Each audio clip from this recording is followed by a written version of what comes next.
भगवते वासुदेवाय नमः। श्रीमद् भगवद गीता छठा अध्याय। श्री कृष्ण जी ने कहा, हे अर्जुन, अपने किए हुए कर्म के फल की इच्छा को छोड़ जो अपना नित्य नैमित्तिक कर्म करते रहते हैं वे ही सन्यासी और वे ही योगी हैं। और जो अग्निहोत्रादि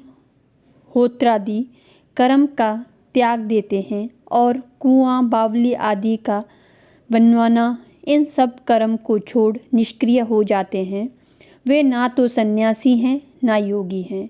अभिप्राय ये है कि केवल क्रियाओं को त्यागने वाला सन्यासी नहीं है, परंतु कर्म करते हुए फल की वांछा न करना सन्यास है। उसी का नाम योग है।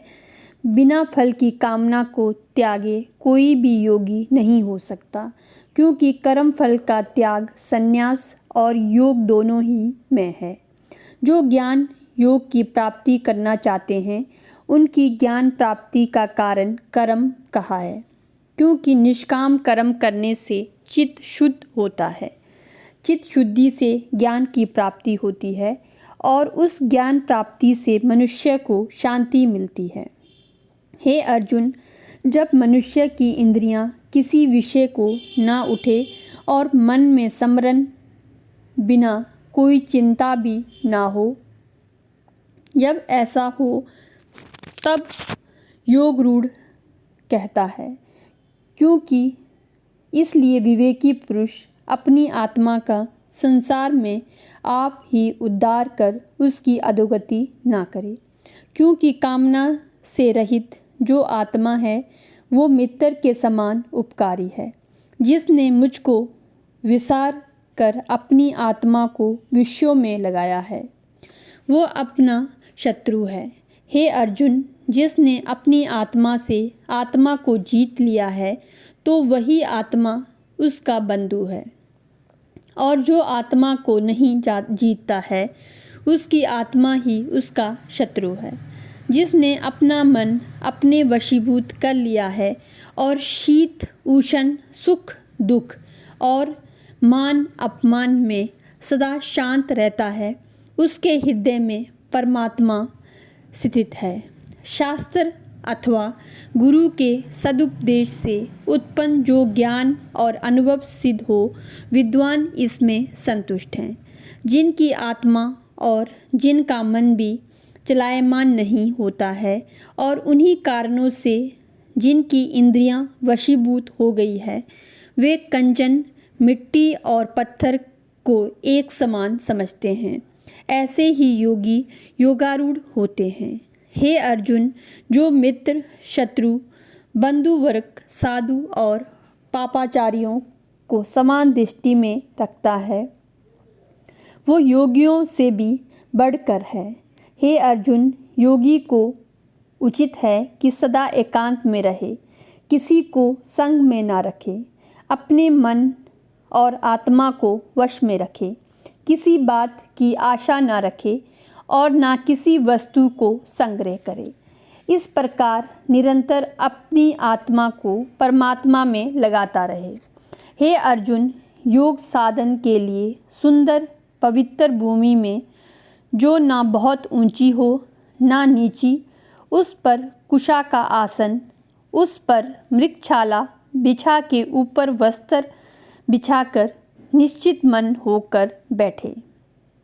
मन को एकाग्र कर चित्त को रोक, क्रिया से रहित हो, अपनी आत्म शुद्धि के लिए योग साधन करें। सब देह व गर्दन को सीधा रखें और अपनी नासिका के अग्रभाग को देख और किसी दिशा को ना देखें। मन को शांत कर निर्भय हो ब्रह्मचर्य व्रत में स्थिर रहें। मुझ में चित्त लगा मन को रोक कर योग का साधन करें। मन को वश में रखने वाला जो योगी इस प्रकार से सदा अपनी आत्मा को योग में तत्पर करेगा, वो परम शांति अर्थात निर्वाण पद को पाएगा। हे अर्जुन, अधिक भोजन करने वाले को और निराहार रहने वाले को, अधिक सोने व जागने वाले को योग प्राप्त नहीं होता। जो मनुष्य युक्त आहार विहार करता है और कर्म भी युक्तिपूर्वक करता है और नियम से सोता जागता है, उसका योग दुखों को दूर करने वाला है। तात्पर्य ये है कि योगी को उचित है कि आहार विहार आदि परिमित और नियमानुकूल करे। जो मनुष्य अपनी आत्मा में ही चित्त की वृत्तियों को रोक लेता है और संपूर्ण कामनाओं को छोड़कर निष्क्रिय हो जाता है, तभी वो पुरुष सिद्ध योग कहलाता है। जैसे जिस स्थान में पवन नहीं चलती वहाँ दीपक की ज्योति हिलती नहीं है, ऐसे ही जो अपना मन एकाग्र करके एकांत में बैठकर योगाभ्यास से मन लगाता है, उसका मन दीपक की भांति चलायमान नहीं होता। जिस अवस्था में योगाभ्यास से अपनी चित्तवृत्तियों के रुकने पर जहाँ विश्राम लेता है, बुद्धि द्वारा आत्म स्वरूप को देखता है और अपनी आत्मा में ही संतुष्ट होता है।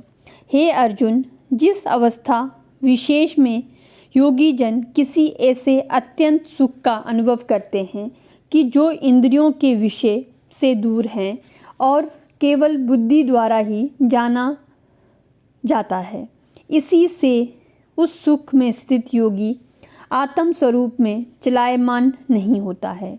हे अर्जुन, जो आत्म स्वरूपी इस सुख को पाकर इससे अधिक और किसी लाभ को नहीं मानते हैं, वह उस सुख में स्थित होकर बड़े बड़े जो शीत गर्मी आदि के सुख दुख हैं, उनमें भी विचलित नहीं होते हैं।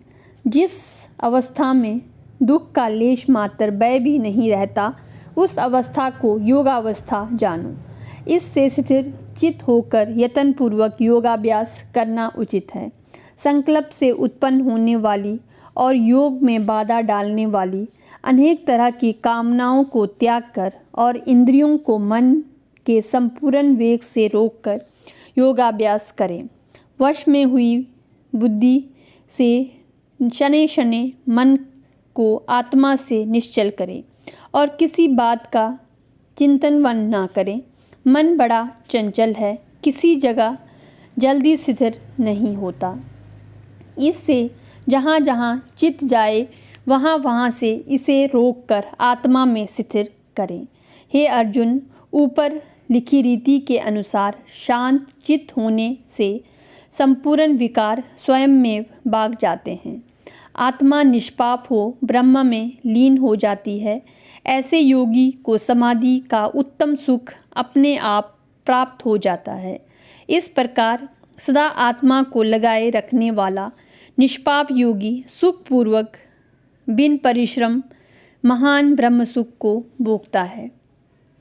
सबको समान दृष्टि से देखने वाले योग अभ्यासी अपनी आत्मा को सब प्राणी मात्र में देखते हैं और सब प्राणियों को अपने आत्मा में देखते हैं। अर्जुन, जो मुझको सब प्राणियों में देखता है और सब प्राणियों को मुझ में देखता है, उस योगी से मैं अदृश्य नहीं रहता हूँ। उस योगी को मैं प्रत्यक्ष होकर दर्शन देता हूँ। सभी भूत प्राणियों में मुझको व्यापक जानकर जो मेरा भजन करते हैं, तिनका फिर जन्म नहीं और सब जनों में मैं व्यापता हूँ। जो संपूर्ण प्राणियों के दुख सुख को अपने दुख सुख के समान मानता है और सबको एक सा देखता है, वही योगी श्रेष्ठ है। श्री कृष्ण जी की बात सुनकर अर्जुन ने कहा, हे मधुसूदन, आपने जिस योग का मुझे उपदेश किया है कि समभाव से देखें, सो मैं अपनी बुद्धि की चंचलता से ये समझता हूँ कि इस प्रकार योगी का योग बहुत काल तक स्थिर नहीं रह सकता। हे कृष्ण, ये मन बड़ा चंचल है, शरीर और इंद्रियों को शुद्धित करता है, बड़ा बलवान और दृढ़ है। मन को रोकना मेरे लिए कठिन ऐसा है जैसे प्रचंड वायु को रोकना। अर्जुन की बात सुन श्री कृष्ण जी ने बोले, महाबाहो, निसंदेह मन बड़ा चंचल है, ये रुक नहीं सकता, परंतु कौन्तेय, अभ्यास और वैराग्य से निग्रह हो सकता है। अर्जुन, जिसका मन वश में नहीं है वह योग साधन नहीं कर सकता है। जो जितेंद्रिय है वे ही यत्नपूर्वक योग साधन कर सकते हैं। ये सुन अर्जुन ने कहा, हे कृष्ण जी, प्रथम ही श्रद्धापूर्वक योग साधन में प्रवृत्त हुआ है, परंतु पीछे ठीक उपाय ना कर सका, अर्थात अभ्यास में शिथिल हो गया और इस कारण से उसका मन योग से चलायमान हो गया है। तो ऐसे मनुष्य योग के सिद्ध रूप फल को ना पाकर किस गति को प्राप्त होते हैं। जिस प्राणी ने निष्काम कर्म करके ईश्वर को समर्पण ना किया और काम्य कर्म करके स्वर्ग आदि की प्राप्ति से भी वांछित रहा और योग सिद्ध न होने से मोक्ष न मिला, वो मनुष्य दोनों ओर से नष्ट और अप्रतिष्ठित होकर क्या उस मेघ के समान नष्ट होता है, जो एक मेघ से निकल कर दूसरे में न मिलने से बीच ही में नष्ट हो गया था या हो जाता है। हे कृष्ण, मेरे इस संशय को दूर करने योग्य आप ही हैं। अर्जुन की बात सुन श्री कृष्ण जी बोले, हे अर्जुन, उस मनुष्य का इस लोक व परलोक में कहीं भी नाश नहीं होता, क्योंकि कोई भी शुभ कर्म करने वाला दुर्गति नहीं पाता है। जो मनुष्य योग भ्रष्ट होकर उसी दशा में मर जाते हैं, वे पुण्यात्मा लोगों के लोकों में जाकर बहुत दिन तक वास करते हैं। फिर पवित्र श्रीमान पुरुषों के घर जन्म लेकर अनेक सुख भोगते हैं, अथवा वे योग भ्रष्ट फिर बुद्धिमान योगियों के घर जन्म लेते हैं। जो ऐसा जन्म है वो इस लोक में दुर्लभ है। हे अर्जुन, इस संसार में जन्म लेकर फिर वो पूर्व जन्म के बुद्धि संयोग को प्राप्त होता है। उस बुद्धि संयोग से योग सिद्धि के फिर प्रयत्न करता है और संसारिक विषय वासना में लिप्त होने पर भी वो उस पूर्व जन्म के कारण योग सिद्धि में अनुरक्त हो जाता है। योग स्वरूप को जानने की इच्छा करने वाला भी केवल योग को ही नहीं पाता है, अपितु वेदोक्त कर्म फल से अधिक फल पाकर मुक्त हो जाता है। जो योगी इस प्रकार यत्न करता रहता है, उसके पाप दूर हो जाते हैं और वो योग की सिद्धि पाकर परम गति को पाता है। हे अर्जुन, तपस्वियों से, कर्मनिष्ठों से और ज्ञानियों से योगी श्रेष्ठ होता है। इससे हे अर्जुन, तू योगी हो जो श्रद्धापूर्वक मुझ में चित्त लगा मेरा ही भजन स्मरण करता है, वो संपूर्ण योगियों में श्रेष्ठ है। उससे अधिक मुझे और कोई प्यारा नहीं है। इति श्री मद्भगवद गीता सुपनिषत्सु ब्रह्म विद्या योग शास्त्रे श्री कृष्ण अर्जुन संवादे आत्म संयम योगो नामो षष्ठो अध्याय समाप्ता। अब हम छठे अध्याय का मातम्य समझेंगे। श्री भगवान ने कहा, हे लक्ष्मी, गीता के छठे अध्याय का महात्म्य सुनो। गोदावरी नदी के तट पर स्वर्ग के समान विष्णुपुर नामक एक नगर है। वहाँ का राजा ज्ञानश्रुति नाम का था। उसकी प्रजा भी धर्मज्ञ थी। जो लोग राजा की स्तुति करते थे। एक दिन राजा ज्ञानश्रुति अपने महल के ऊपर बैठा था। उसी समय आकाश मार्ग से उड़ता हुआ हंसों का झुंड आ गया और महल के ऊपर बैठकर विश्राम करने लगा। बैठते ही उसमें से एक हंस वहाँ से बड़े वेग से उड़ा और उसका उड़ना देखकर साथ के हंसों ने कहा कि इतने उतावले होकर क्यों उड़ते हो। वो हंस लौटकर हंसों से बोला कि इधर देखो, ये कैसा प्रतापवान राजा बैठा है। इस राजा में एक रेयक मुनि का तेज व्याप्त हो रहा है। इस बात को सुनकर राजा ने सारथी को बुलाया और रथ में बैठकर रेयक मुनि को ढूंढने चल दिया। साथ में 1000 गो और बहुत सारा द्रव्य ले लिया। सारथी राजा की आज्ञा से रथ को हाँककर अनेक तीर्थों में रेयक मुनि को ढूंढता हुआ चला, परंतु राजा के प्रताप से रथ कहीं नहीं रुका। तब बद्रिका आश्रम के समीप पहुँचते ही रथ रुक गया। तब राजा ने जाना इन्हीं पर्वतों में कहीं मुनि अवश्य रहते होंगे। ये देख सारथी ने रथ रोक दिया और राजा रथ से उतरकर मुनि को खोजने लगा।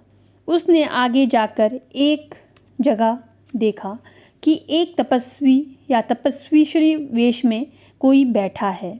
उसके प्रकाश से चारों ओर सूर्य जैसी किरणें निकल रही है। राजा ने समझ लिया कि यही रेयक मुनि है। फिर राजा गो के सहित रेयक मुनि के पास पहुंचा और संपूर्ण सामग्री सामने रखकर दंडवत प्रणाम किया। मुनि जी राजा के ऊपर क्रोधित होकर बोले, सब माया का विस्तार हमारे सामने से उठा ले जाओ। राजा बहुत भय मानकर विनयपूर्वक बोला, हे मुनीश्वर, आपको ये अद्भुत तेज कहाँ से प्राप्त हुआ है, सो कृपा कर वर्णन कीजिए। रेयक मुनि ने कहा, हे राजा, ये गीता जी के महिमा है। मैं गीता के पाठ रोज 6 अध्याय का प्रतिदिन पाठ करता हूँ। इसी से देवता की दुसह तेज राशि को मैंने पाया है और तू गीता के अभ्यास से रहित है।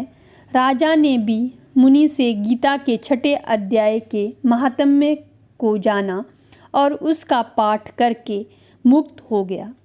नारायण जी कहने लगे, हे लक्ष्मी जी, जो मनुष्य इस 6 अध्याय का नित्य रोज पाठ करते हैं वह निसंदेह विष्णु लोक को प्राप्त होते हैं। इति श्री पद्म पुराणे सती ईश्वर संवादे उत्तराखंडे गीता महात्म्य नाम 6 अध्याय समाप्ता। 6 अध्याय जो है अब समाप्त हो गया है। ओम नमः श्री भगवते वासुदेवाय नमः।